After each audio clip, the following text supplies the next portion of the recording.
Hola queridos amigos, muy feliz sábado, muy buenas tardes para cada uno de ustedes. Es realmente una alegría poder encontrarnos por este medio que es nuestro canal Enseñanza Bíblica. Hoy nos toca leer, meditar un poquito, reflexionar sobre Génesis capítulo 9. Estamos ya viendo la salida del arca cuando Noé, sus hijos, y las esposas, sus nueras, salen. Estamos analizando ya la salida o el reinicio, por así decir, de la vida humana aquí en la tierra. Vamos a estar hablando un poquito acerca de la comparación de Adán y el restablecimiento de las relaciones que se da en este capítulo. Hay muchas lecciones más, pero vamos a enfocarnos especialmente en estas dos.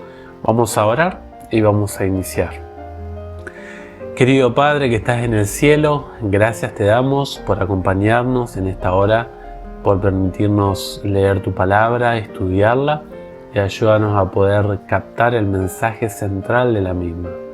Gracias por el libro de Génesis, cuenta nuestros orígenes y cómo tú, oh Dios, tomaste la iniciativa para acercarte a nosotros. Gracias por eso y oramos en el nombre de Jesús. Amén. Amén. El primer elemento que vamos a ver es la comparación o las diferencias, las similitudes que tienen Adán, el primer hombre, el primer ser humano acá en la tierra, y también Noé. Es interesante que ambos inician un nuevo mundo y reciben orientaciones, instrucciones, recomendaciones de parte del Creador. Es interesante que Adán fue el primer progenitor del ser humano en la vida de este planeta. También lo fue Noé luego del diluvio. Noé dio hijos al mundo, que esos hijos empezaron a poblar la tierra y que se va a empezar a ver más en Génesis capítulo 10. Obviamente que en una tierra que estaba prácticamente modificada por lo que fue el cataclismo del diluvio, pero una tierra prácticamente virgen. Adán recibió una bendición de parte del Creador, Génesis 1:28.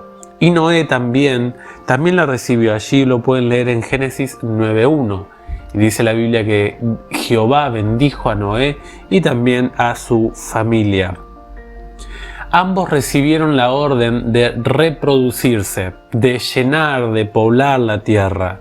Recibieron esta orden de recrear y también de multiplicarse en todo el planeta Tierra. Génesis 1:28 y también Génesis 9:1. Otro punto interesante entre Adán y también Noé es que ambos recibieron el dominio y la administración de la naturaleza. Los animales estuvieron a su cargo y se ve en ambos esta designación de parte del Creador. En Génesis 1:28 está esta verdad y también ustedes lo pueden ver en Génesis 9:2. Ahora hay una diferencia entre Génesis 1:28 y Génesis 9:2. No aparece la palabra sojuzgarla, dominarla. Hay una relación, un vínculo entre la naturaleza y el hombre de manera diferente como se venía dando. Más adelante lo vamos a ver. También la Biblia dice que hubo una desnudez en ambos, tanto en Adán como en Noé, que necesitó ser cubierta. En Génesis 3 la cubrió el Creador.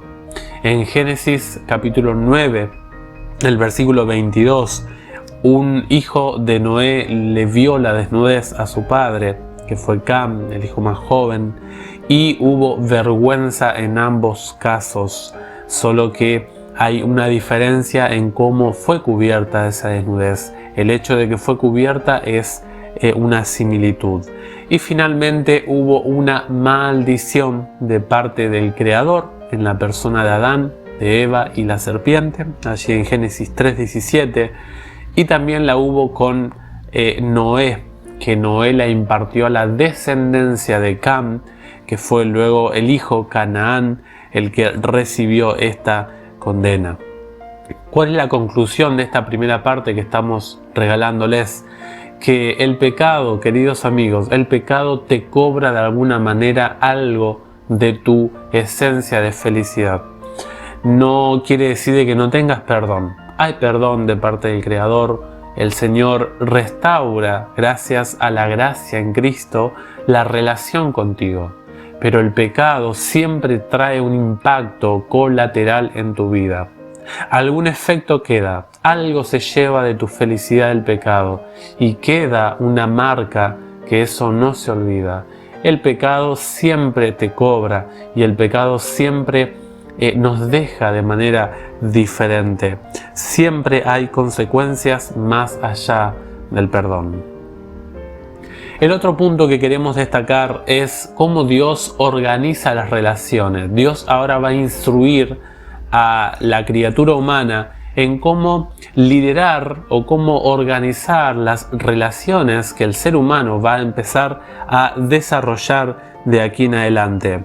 En los versículos 1 al 3, Dios le enseña la manera, la forma, cómo establecer relaciones entre el ser humano, o sea, entre Noé y su familia, y también los animales, la naturaleza. Y esto queda para todos sus descendientes, obviamente. Es interesante que en estos 3 versículos se ve primeramente, como dijimos anteriormente, la bendición de parte de Dios a Noé y su familia. También nosotros, como dijimos en la primera parte anteriormente, la diferencia más grande que hay entre Génesis 1:28 y aquí Génesis 9:1 al 3 es que no está la palabra sojuzgadla o sometedla a toda la tierra, a todos los peces, los animales, a todo ser viviente que se arrastra sobre la tierra.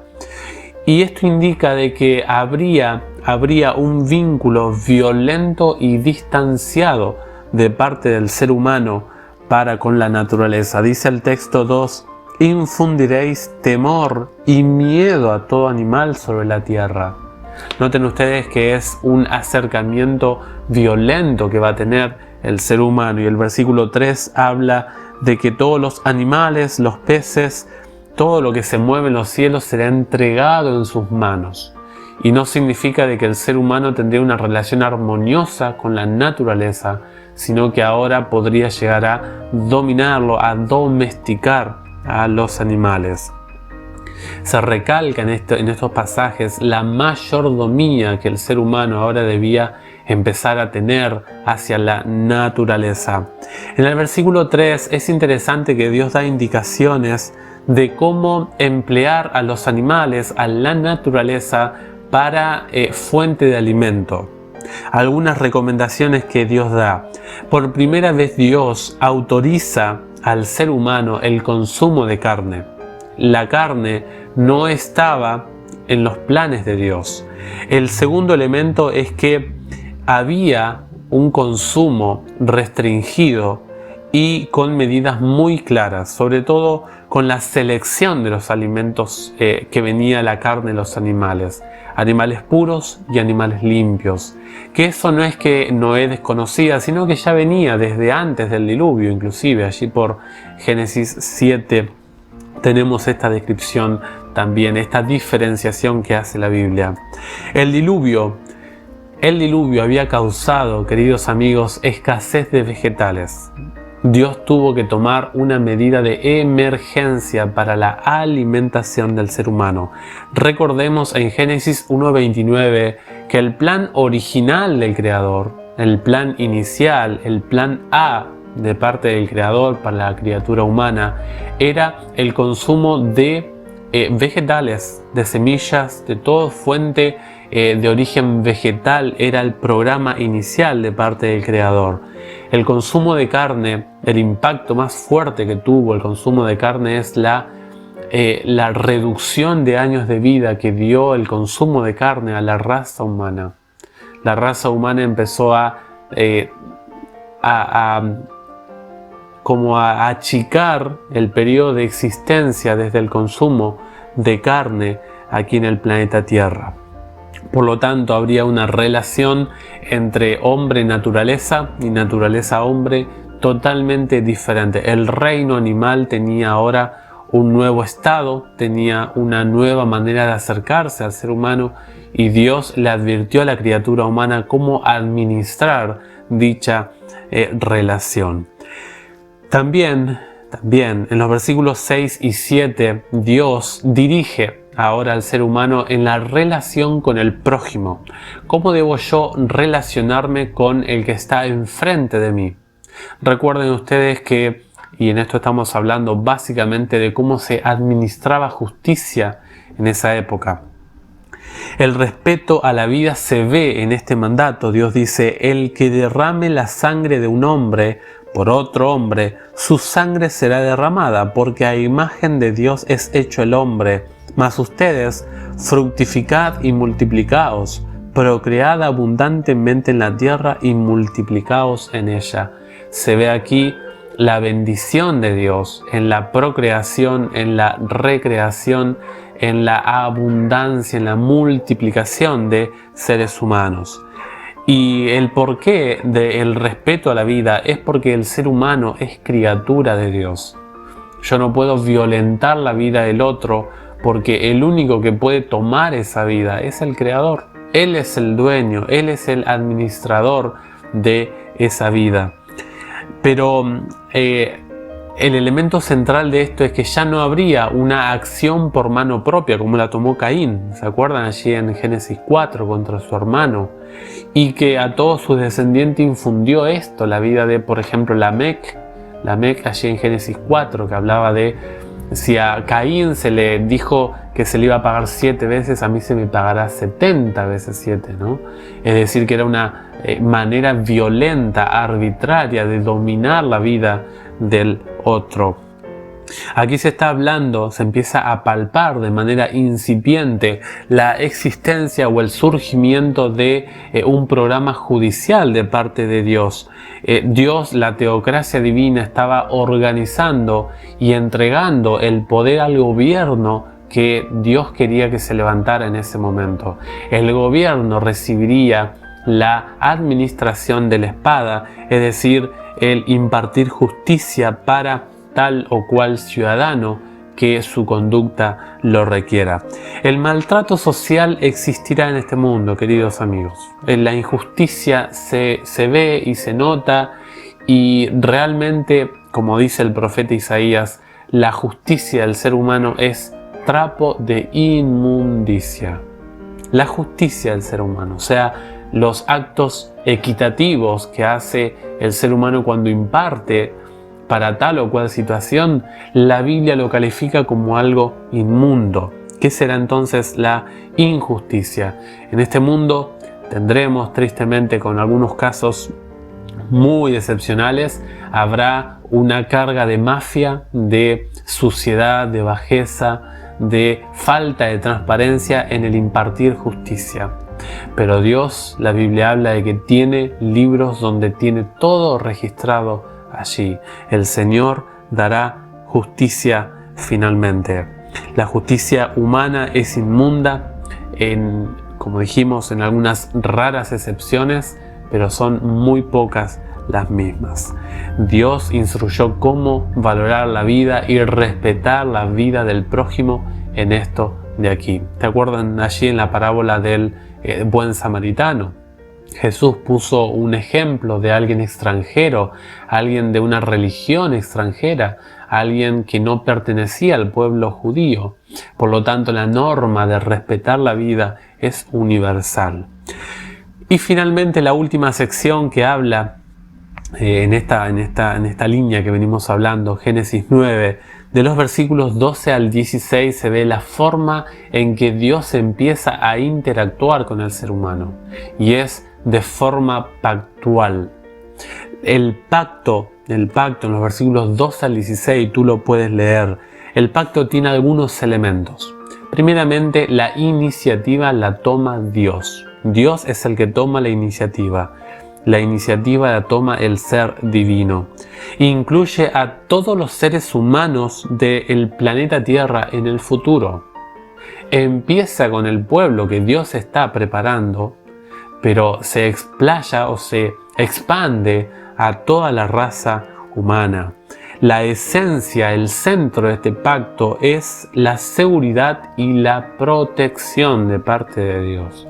Dios garantiza la protección y la permanencia de la existencia humana y se basa en la gracia divina, no en la conducta humana. No es de acuerdo a mis acciones, sino en la gracia, en la misericordia de parte del Creador. Hay una señal que es el arco iris. El arco iris siempre es una manifestación de las teofanías, o sea, las apariciones de parte del Creador hacia el ser humano. Cuando miramos el arco iris, una explicación científica del arco iris es que es una fragmentación de colores. El arco iris ocurre cuando hay una conjunción, una conexión, un choque entre una tormenta, que es algo oscuro, contra la llegada del sol. Y eso pasó en la cruz. En la cruz hubo tinieblas y hubo también manifestación de la luz. Estaba todo el poder de los demonios junto con el sol de justicia que es Cristo Jesús. La palabra para arco es interesante, keshet. Esta palabra es un instrumento de guerra, aquel que tira flechas. Es una palabra que indica este instrumento para la batalla. Y dice Dios allí: sucederá que cuando haga venir nubes sobre la tierra, se dejará ver mi arco en las nubes. Significa que Dios deja de batallar en contra del ser humano. Se encontró la forma de tener paz con Dios. La batalla con Dios ha acabado. Dios cuelga, como decimos por ahí, Dios cuelga los guantes, ¿no? En este caso, el concepto bíblico es Dios cuelga el arco de guerra. Hay un autor, David Atkinson, él dice: la guerra ha terminado, Dios cuelga su arco. El arma de guerra se transforma en una belleza, en un deleite. Aquí está el amor cuidadoso del Creador, del Dios del pacto que nos creó, todavía nos ama. Todo el que está ahora en armonía con la gracia de Dios puede estar seguro de que su batalla ha culminado. No hay condenación para quienes están en Cristo Jesús. Y en Él tenemos la paz. La ira del Señor ahora se ha transformado en armonía, en paz, en tranquilidad con el ser humano. Eso lo dice Romanos 5 y también Romanos 8, 1 y 2. Queridos amigos, este capítulo ha sido de bendición para nosotros, por eso le compartimos este contenido, y recuerda que el Señor quiere formar una relación pactual contigo, cercana, en la persona de Cristo Jesús. Que la gracia del Señor te bendiga, te acompañe, que tengas paz en este día. Un abrazo y recuerda, déjate enseñar por la palabra de Dios. Nos vemos en el siguiente videito, si Dios lo permite. Que tengas un bendecido día.